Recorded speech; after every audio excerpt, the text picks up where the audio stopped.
Assalamualaikum warahmatullahi wabarakatuh. Allahu Akbar, Allahu Akbar, Allahu Akbar. La ilaha illallah, wallahu akbar. Allahu Akbar, walillahil hamd.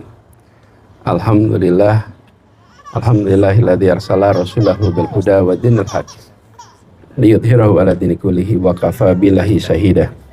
Asyhadu an la ilaha illallah wa asyhadu anna Muhammadan abduhu wa rasuluh. Allahumma sholli wa sallim wa barik ala sayyidina Muhammad wa ala alihi wa ashabihi ajmain. Amma ba'du.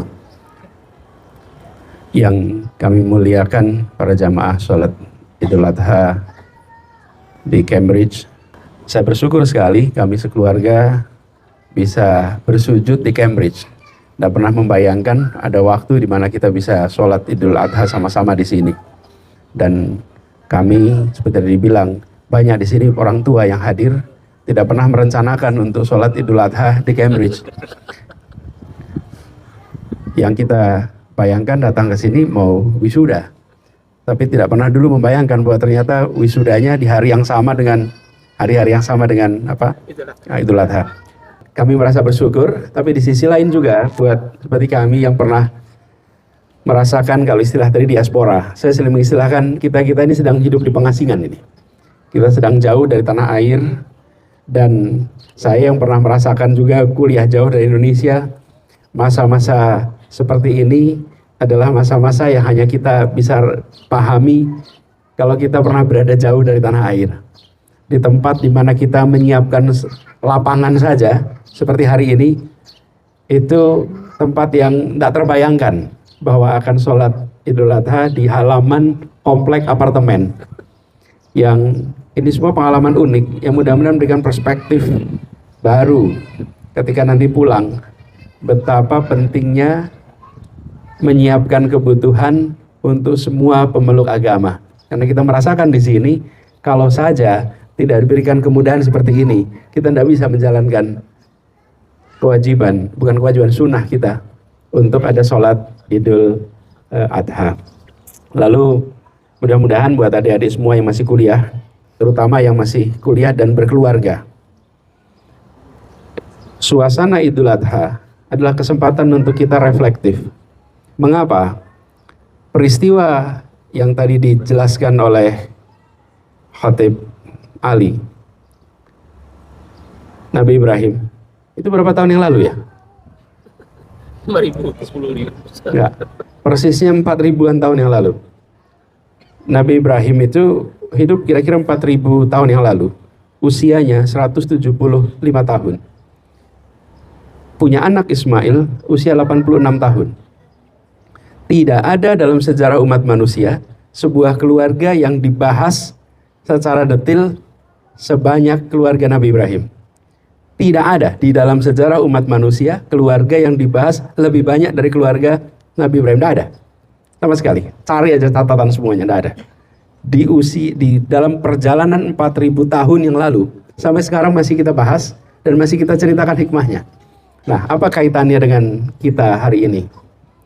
Meneruskan yang disampaikan oleh Khatib Ali tadi, peristiwa Ibrahim, Ismail, dan Hajar adalah peristiwa keberhasilan pendidikan keluarga. Bagaimana ayah dan ibu mendidik anaknya di usia amat belia untuk memiliki ketaatan mutlak tanpa syarat, yang kemudian peristiwanya kita peringati setiap tahun dengan Idul Adha dan kurban hewan. Ini adalah hikmah bagi kita yang berada di sini, yang punya anak, yang punya keluarga. Ini hidup di dalam situasi mirip seperti keluarga Ibrahim, diaspora istilahnya tadi. Lingkungannya bukan lingkungan yang sama. Ibrahim, Hajar, dan Ismail berada di lingkungan yang berbeda keyakinannya, dan dia bisa menumbuhkan pendidikan anak yang dahsyat. Karena itulah bagi kita yang sedang berada di tempat jauh, setiap kali menjalani prosesi Idul Adha, kesempatan untuk kita refleksi. Mudah-mudahan kita bisa menjadi orang tua baik yang mendidik anak sebagaimana Ibrahim dan Hajar mendidik Ismail. Amin. Dan mudah-mudahan ini menjadi hikmah bagi kita semua. Kesempatan untuk mendidik tanpa intervensi kanan kiri itu dimiliki kalau kita di tanah asing seperti ini. Kalau nanti udah pulang, itu ada satu keluarga besar yang ikut ngatur. Nanti udah keluar lagi lingkungan kanan kiri yang ikut terlibat. Kalau hari ini yang mendidik anak kita ya orang tua langsung, tidak ada yang lain. Dan inilah kesempatan untuk kita sama-sama mengambil inspirasi dari peristiwa 4.000 tahun yang lalu yang terus diperingati sampai dengan hari ini. Yang kedua, saudara-saudara kita sedang haji di sana. Ini peristiwa kemarin Arafah. Saya ini kemarin salah hitung hari. Saya ini merasanya puasa Arafah itu hari ini. Jadi kemarin pagi-pagi ketika mau sarapan, tanya, Ali mana? Ali nggak ikut sarapan. Kenapa dia puasa? Loh, puasa hari ini, bukan puasa besok. Rupanya saya dilupakan sehingga tidak ikut merasakan puasa sampai jam 8 malam. Jadi akhirnya kita nggak dapat puasanya. Baru sadar bahwa salah hitung harinya. Nah, saudara-saudara kita yang di sana, teman-teman sekalian, haji adalah pertemuan global tahunan yang usianya 4.000 tahun. Tidak ada pertemuan global tahunan konferensi sebesar peristiwa di Mina dan di Arafah dalam sejarah umat manusia. Dan hari ini kita berada di sini, pertemuan global. Besok akan ada wisuda. Selama berada di sini ketemu dengan masyarakat internasional. Hikmah yang kedua dari peristiwa ini yang boleh kita sama-sama renungkan. Jadilah warga global. Sebagaimana Ibrahim mengajarkan menjadi warga global untuk umatnya. Pertemuan di Mina, pertemuan di Arafah itu lintas suku, lintas bangsa, lintas semuanya. Dan kesetaraan dibangun. Mudah-mudahan kita mengambil hikmah bahwa selama berada di sini jangan hanya bergaul dengan sesama warga Indonesia. Berteman dengan orang Indonesia itu baik, tapi berteman dengan non-Indonesia itu lebih baik lagi. Karena itu menambah jejaring kita, memperluas wawasan, memperluas jangkauan untuk perjalanan kita ke depan. Kenapa? Nanti pulang ke Indonesia udah banyak orang Indonesia di sana. Udah banyak, nggak akan kekurangan itu. Cukup di sana. Tapi ketika kita berada di sini, jangan sampai bikin Melayu kecil. Yang ruangan kita, interaksi kita hanya sebatas dengan teman-teman dari Indonesia saja. Sebagaimana Nabi Ibrahim memulai peristiwa haji lintas suku, lintas bangsa.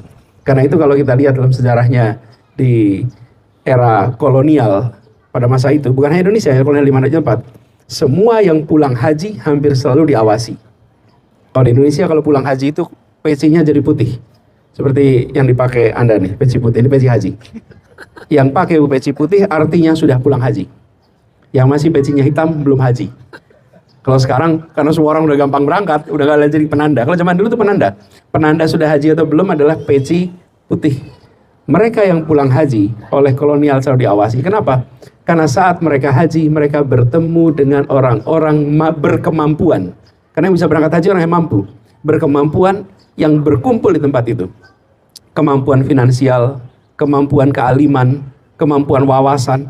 Karena itulah pertemuan haji menjadi tempat menularkan inspirasi dan gagasan. Itulah sebabnya saat mereka pulang, mereka menjadi penggerak di kampung-kampung halamannya. Seperti juga hari ini, yang datang ke sini adalah yang terseleksi.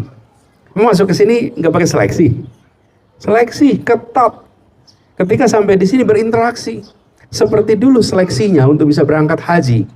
Seleksinya bukan pakai pendaftaran, ada nanti admission committee yang memilih, tapi seleksinya dari kemampuan untuk bisa berangkat. Dan di sana, di tempat haji itu berjumpa, berinteraksi, bertukar pikiran, bertukar gagasan, bertukar mimpi. Perhatikan, banyak sekali orang berpindah lokasi sesudah haji.